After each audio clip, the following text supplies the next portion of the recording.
The traitor was dead. Skullbash the usurper had been cast down into the raging river by the great Snotius I to be food for the fishes. Victory was his. The traitors who had flocked to Skullbash's side were given a good beating about the head and shoulders and brought back into the fold.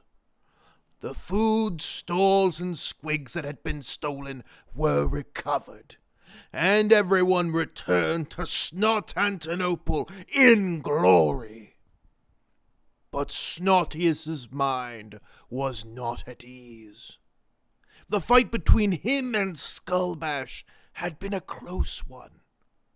If Snotius had not seized the initiative when he saw his opportunity, the Snotlings might all be celebrating in Skullstanbull this day.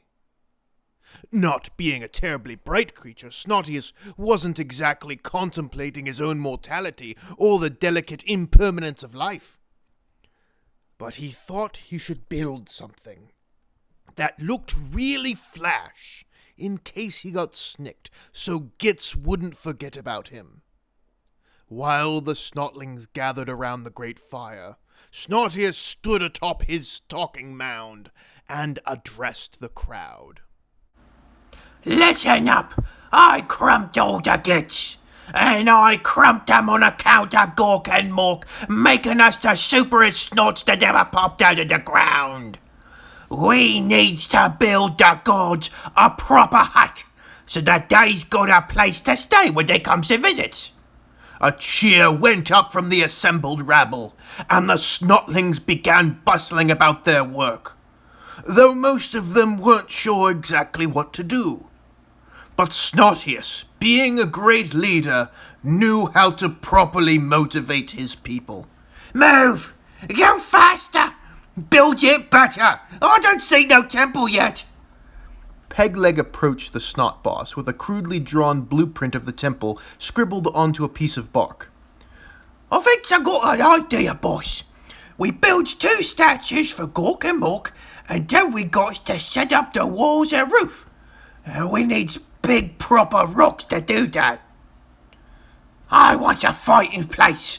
I want a fight for all the boys to scrap so they can get all big and strong and proper. Add in fighting pit. Got it. We might need some boys looking for some new rocks. We got some rocks by the river that we could use without getting eaten.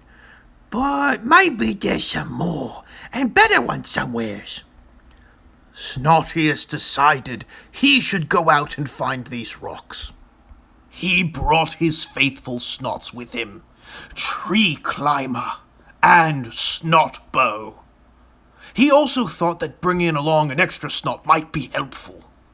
One of Skullbash's boys slew a big rodent thing when they started building Skullstanbull, and he wore the thing as a trophy. But inside of the skin was all bloody and icky, so he flipped it around so the soft fur was on the inside and the bloody part was outside. And so he was called Red Shirt. Snotius led his band into the forest, looking for a spot with really good rocks. Tree Climber, climb a tree and see if you can spot a good place for rocks. Tree Climber did as he was told, and quickly scrambled up a nearby thick-trunked tree, bits of bark and leaves falling in his wake. I think I see something. What is it? It's one of those places with no trees. It looks like it's just made of rocks. Let's take a look then. Snotius, Snotbow, Tree Climber, and Red Shirt all made their way down to this really good rock place. Eventually, the trees thinned, and they saw a rocky outcrop with broken stones all around. Now that they were up close, they could see a tremendous cave with a yawning opening. The cave mouth was at least 4 times as high as Snortius was tall. Near the entrance to the cave was an odd-looking skeleton. It had a head, 2 arms, 2 legs. It was much bigger than any snot or grot, but it wasn't nearly as robust as an orc, and the skull had some of the weediest teeth for something so big. As Snortius picked through the bones that were draped in rags, he stumbled across something odd. There was a strange box, and on that box there was a big red button. All of his greenskin instincts told him that he should really push that big red button. He pressed it. Nothing happened for a moment. But then the box spoke. Pericles 1, do you copy? We briefly received a transmission from you, but we heard nothing. Are you there, Pericles 1? The box went silent. Snortius stared at the strange device uncomprehendingly. He pushed the red button again. Pericles 1, do you copy? He's cutting in and out. Might be dealing with a transmitter malfunction. Pericles 1, hold down the button as hard as you can before replying. Pericles 1, do you copy? Snortius looked at the other snots and simply shrugged. The snot boss pressed the red button as hard as he could. This is Pericles 1. Yeah, I'll copy. We're definitely dealing with some kind of malfunction. His voice is all distorted. Pericles 1, can you give us your location? I'm at a rock place. There's a lot of rocks. He sounds like he's suffering from dehydration.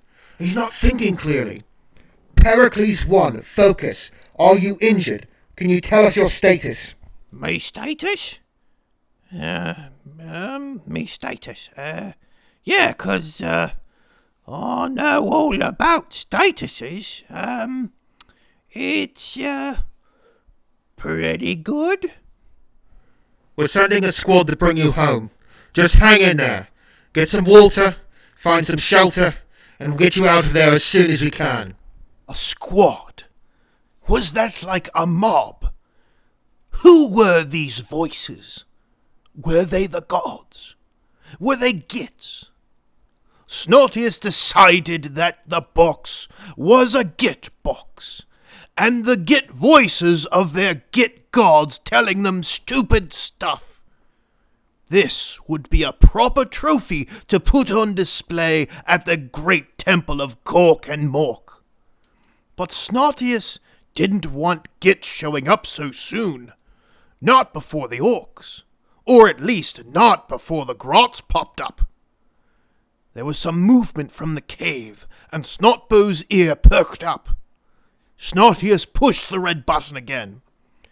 I'm fine. The box is just making me sound funny. It's too dangerous for you to come here. Why? We didn't get any unusual radiation readings from that area. No, there's radiation. Yeah, it's all over the place, and it's real unusual. Just wait a bit, and I'll make the radiation go away. What? Goodbye. Successfully fooled, Snortius gave out a wicked laugh. As he did so, there was a low, rumbling growl that seemed to shake the very ground the snotlings stood on. Each of the snotlings went pale, as whatever monster dwelt within the cave slowly began moving towards the entrance. The little imps squealed in fear and ran off back towards Snot-Antinople with their prizes. The talking god box. As many of the nice rocks as they could carry, and the bones of the strange dead thing, all for the glory of Gork and Mork. which in turn was all for the glory of Snortius. No Man do they call me, my mother and my father, and all my comrades as well. Thank you all for listening to this week's episode of Growing the Tribe. If you enjoyed what you heard, please leave a like and comment to ensure that the reign of Snortius I is never ending. If you are not yet already, I encourage you to subscribe so you can hear more stories where snotlings cleverly outwit the very gods of the shiny box themselves. If you simply must support me, you can follow my links to my PayPal or my Patreon if you like. Those links are below. And if you have no idea what's going on, you can check out the Growing the Tribe playlist, which should be appearing on screen right now. Thank you all very much. No Man out.